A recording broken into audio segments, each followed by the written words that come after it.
Cek. Halo sobat nih, kita gas lagi dah apoteosisnya. Dan seperti biasa juga tolong dibantu komen dan juga tolong dibantu like. Dan karena memang kemarin apoteosis banyak yang minta, jadi kita gas lagi dah apoteosisnya. Dan seperti biasa juga itu aja. Dan yang mau ngasih gua takjil bisa banget takjil lagi. Kopi sekarang udah habis, puasa habis. Yang mau ngasih gua kopi bisa banget baca di deskripsi. Oke, langsung aja gas ke apoteosisnya. Mereview sedikit dari part sebelumnya. Saat ini Lozen ternyata rahasia yang dimiliki oleh Lozen pun akhirnya terbongkar ketika Lozen kini mendapatkan support dari klan surgawi, di mana klan surgawi ternyata tahu kalau ternyata Lozen selama ini menyimpan 9 naga surgawi alias True Dragon di dalam tubuhnya, dan itu jelas mengejutkan bagi mereka semua.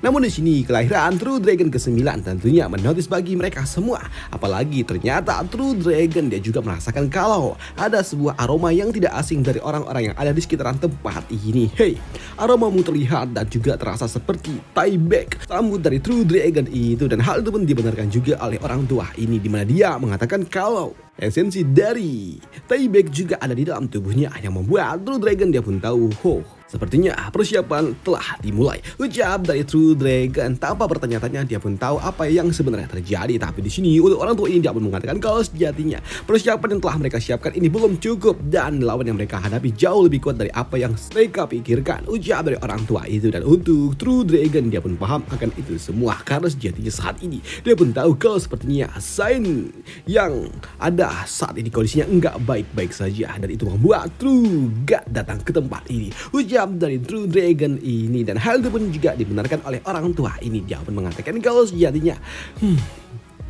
alam semesta mereka juga telah diambang kehancuran, ucap dari orang tua itu. Dan karena memang saat ini alam semesta mereka dalam kondisi yang tidak baik-baik saja dan akan diserang oleh alam semesta lain ataupun dari True God lain, membuat para pimpinan yang berasal dari alam semesta ini mereka pun mulai menyatukan kekuatan mereka untuk melindungi alam semesta mereka dari serangan True God yang berasal dari alam semesta lain. True God alam semesta lain, sedangkan True God yang mereka miliki ya ada juga sih. Namun sebelum perselisihan besar terjadi di sini, True Dragon kuning dia pun bertanya kepada orang tua itu seberapa lama lagi waktu yang mereka miliki sebelum puncak perselisihan itu terjadi. Tapi di sini untuk orang tua dia pun mengatakan kalau dia enggak tahu, tapi yang pastinya waktu yang mereka miliki juga udah tidak banyak lagi. Ucap dari orang tua itu yang membuat di sini True Dragon dia pun meminta kepada orang tua itu untuk menyiapkan bahan-bahan yang dia butuhkan, karena sejatinya di sini True Dragon dia ingin menciptakan tubuh fisiknya lagi. Mendengar hal itu tentunya mengejutkan bagi orang tua ini, karena membentuk tubuh fisik dari True Dragon itu sungguh sangat sulit, mengingat tubuh fisik yang dimiliki oleh True Dragon sungguh sangat besar dan juga pastinya membutuhkan bahan-bahan yang sangat luar biasa gila. Tapi untuk True Dragon dia pun mengatakan untuk tidak perlu khawatir karena dia hanya membutuhkan esensi dari Tian Yan, ucap dari True Dragon. Dan itu membuat orang tua ini dia pun akan menyanggupi semuanya, apapun yang dibutuhkan oleh True Dragon akan dia siapkan, sambut dari orang tua itu. Namun di sini mendengar pembicaraan dari orang tua itu dan juga True Dragon emas tentunya membuat Lozen yang mendengarnya dia pun bingung dengan apa yang sebenarnya terjadi dengan ini semua.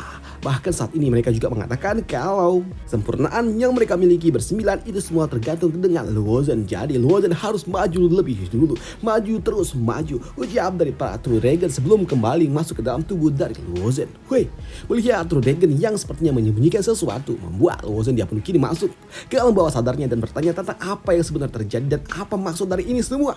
Namun di sini untuk para True Dragon mereka pun memilih untuk diam, yang membuat Lozen tentunya dia pun kesal dengan apa dan kenapa mereka semua justru malah membungkam mulut mereka, yang membuat True Dragon dia pun mengatakan tidak dan akan jauh lebih baik jika Lozen tidak untuk mengetahuinya lebih awal, ucap dari True Dragon, yang membuat Lozen tentu dia kesal dan tidak terima. Lagi-lagi dia nggak tahu tentang apa yang sebenarnya terjadi dan tiba-tiba aja mereka mengatur sebuah rencana yang membuatnya pun jadi bingung, padahal sejatinya dia adalah pemeran utamanya dan itu jelas membuatnya jadi bingung.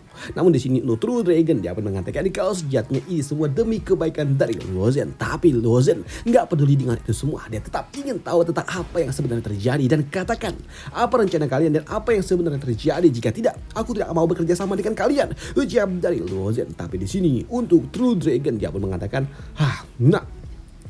kau adalah anak yang sangat beruntung karena kau terlahir di lautan waktu dari dua saintis. Dan keberhasilanmu sampai saat ini juga bukan berasal dari kehendakmu sendiri.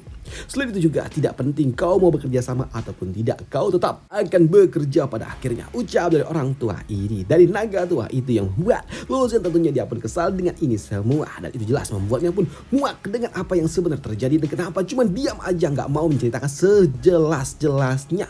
Tapi di sini ketika ditantang oleh Luzhen dan jika dia tidak akan mau bergerak, membuat para True Dragon mereka pun hanya diam saja, yang membuat Luzhen dia pun benar-benar muak dengan ini semua. Kenapa mereka semua hanya diam ketika dia bertanya tentang apa yang sebenarnya terjadi. Tapi di sini Luzhen dia pun terdiam, ternotis ketika True Dragon mengatakan, Luzhen, apakah kau tidak berusaha ingin mencari di mana adikmu? Ucap dari True Dragon itu yang membuat Luzhen dia pun benar-benar muak ketika para naga-naga tua ini justru malah mengancam dengan adiknya. Dan itu jelas membuat Luzhen pun benar-benar muak. Tapi di sini Luzhen dia pun juga ternotis, apakah jangan-jangan nasib adiknya ini telah direncanakan oleh mereka juga, pikir dari Luzhen. Tapi di sini Luzhen dia pun berpikir kalau mungkin aja jika memang takdir itu menentukan dia bertemu dengan rekan-rekannya yang lainnya, itulah si dapat diterima oleh Luzhen. Tapi kalau takdir untuk adiknya sendiri yang diambil dan disimpan oleh para True God itu termasuk sebuah takdir, membuat Luzhen benar-benar tidak terima. Dan itu membuat dia bertanya, hei kau, jadi kau ini mengancamku dengan adikku kah? Ucap dari Luzhen. Tapi untuk para True Dragon mereka pun lagi-lagi diam saja. Dan itu jelas membuat Luzhen dia pun kesal dan dia pun bertanya apakah adiknya itu disembunyikan oleh mereka semua. Ucap dari Luzhen. Dan untuk True Dragon mereka pun hanya diam saja sebelum pada akhirnya mereka pun mulai bercerita. Tapi apa yang diucapkan oleh True Dragon nggak tahu, nggak dibahas. Karena tiba-tiba aja screen berganti. Saat ini Luzhen tiba-tiba aja menghela nafasnya, yang membuat Shiji yang melihatnya dia pun tertanya tentang apa yang sebenarnya terjadi. Tapi Luzhen mengatakan enggak, tidak ada apa-apa, sambut dari Luzhen. Namun untuk para True Dragon sendiri mereka juga kini berdiskusi apakah mereka tidak terlalu kejam memperlakukan Luzhen sampai seperti ini. Tapi di sini untuk naga emas dia pun mengatakan kalau apa yang mereka lakukan ini demi kebaikan, demi alam semesta dan juga Luzhen. Dan jika dia tahu dari pihak lainnya tentunya itu akan lebih menyakitkan. Apalagi sini True Dragon dia juga mengatakan kalau cepat atau lambat Luzhen juga pasti akan tahu. Dan untuk masalah kita kembali ke dunia asal kita, aku tidak terlalu peduli dengan itu semua. Bahkan jika kita tidak bisa kembali ke dunia asal kita, terserahlah, aku tidak terlalu peduli. Ucap dari True Dragon ini. Dan jika kalian bingung, ya wajar aja kalian bingung karena ini memang screennya sengaja dibuat jadi rumit. Karena jawabannya nanti ada di part-part lanjutannya coy. Oke, kita lanjutkan dulu. Dari sini, jika mereka sedang berdiskusi, tiba-tiba aja mereka pun juga cukup terkejut ketika ada seorang pelayan datang melaporkan kalau saat ini klan Shaman telah menyerang, telah mulai melakukan penyerangan ke dunia-dunia lainnya. Ucap dari pelayan itu yang tentunya mengejutkan, menotis bagi mereka semua. Karena memang saat ini di tempat lainnya di dunia Yukyung saat ini ternyata di dataran sucinya mereka juga telah diserang oleh klan Shaman. Dan di tempat inilah ternyata ini adalah tempat di mana Ning Yudi berada. Dan di tempat inilah karena sungguh sangat kacau membuat mereka semua harus melakukan evakuasi pergi meninggalkan tempat ini karena mereka juga telah diserang. Tapi ketika mereka mencoba untuk dapat melarikan diri, ternyata di sini klan Shaman mereka pun datang untuk menghancurkan dunia ini dan mereka melepaskan teknik-teknik tulang lainnya yang sungguh sangat berbahaya karena teknik itu tidak mungkin dapat dihancurkan dan ini tentunya sangat mengganggu. Bahkan untuk Luzhen sendiri saat itu ketika di dalam dunia ilusi aja dia terkena serangan ini dan nggak bisa lolos dong, membuat kini warga yang berasal dari dataran suci ini mereka semua memutuskan untuk mengungsi di ruang bawah tanah. Tapi ketika mereka telah mengungsi ke ruang bawah tanah, ternyata itu belum cukup untuk membuat klan Shaman menyerang.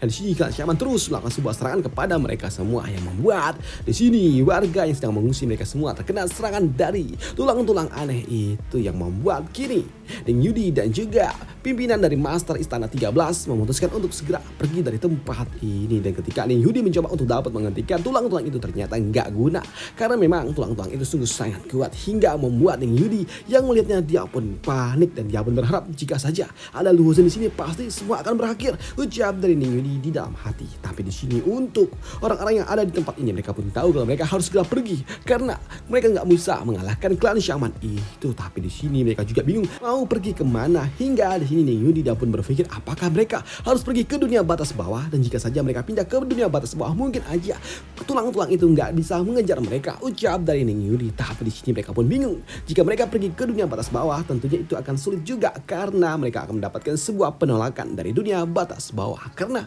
jika mereka memiliki kultivasi yang cukup tinggi maka mereka tidak mungkin diterima di dunia batas bawah. Tapi karena memang nggak punya pilihan lain di sini, mereka semua memutuskan untuk turun ke dunia bawah, ucap dari pimpinan Istana 13.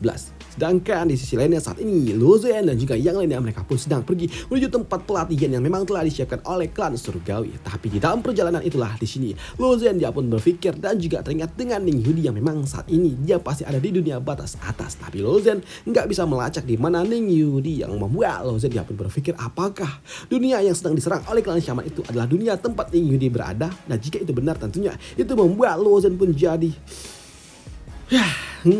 kacau, pikirannya pun jadi kacau, yang membuat Lozen kini dia mengeluarkan token aumannya, dan itu membuat dia pun mencari bertanya di mana Ning Yudi berada. Ning Yudi di mana kau, ucap dari Lozen dengan menggunakan token itu, yang membuat Ning Yudi dia pun mendengar suara itu. Hei, itu Lozen, ucap dari Ning Yudi. Dan di sini Ning Yudi dia pun terlihat sungguh sangat senang karena Lozen sedang mencari dirinya dengan menggunakan token auman ataupun token gemuruh.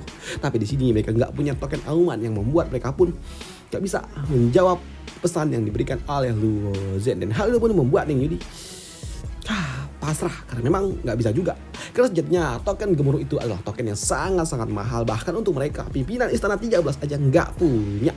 Dan untuk Lozen ketika tidak ada sebuah sambutan membuatnya berpikir apakah Ning Yudi nggak punya token gemuruh kah, pikir dari Lozen. Tapi di sini Lozen tiba-tiba aja dia pun menghentikan langkahnya, yang membuat mereka semua pun jadi terhenti juga dong. Dan membuat sini bocah Tian apakah Lozen sedang mencari Ning Yudi, dan hal itu pun dibenarkan juga oleh Lozen. Tapi dia nggak yakin di mana Ning Yudi berada, hingga membuat Master Istana dia pun bertanya ada apa.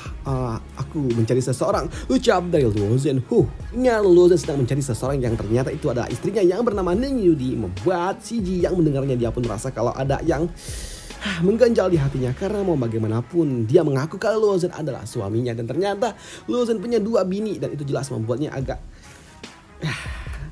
gimana gitu, namanya hati perempuan ya coy ya. Sini si Jin benar-benar dia merasa enggak nyaman ketika Lozen ternyata mengkhawatirkan wanita lain, walaupun dia tahu Ning Yudi adalah istri sah dari Lozen. Namun di sini untuk orang tua ini dia pun mencoba untuk membantu Lozen mencari di mana Ning Yudi berada. Tapi di sini ketika Lozen mengatakan kalau ciri-ciri istrinya adalah seseorang yang baru saja naik dan menggunakan teknik kultivasi es, tentunya membuat orang tua ini dia jadi bingung juga bagaimana carinya.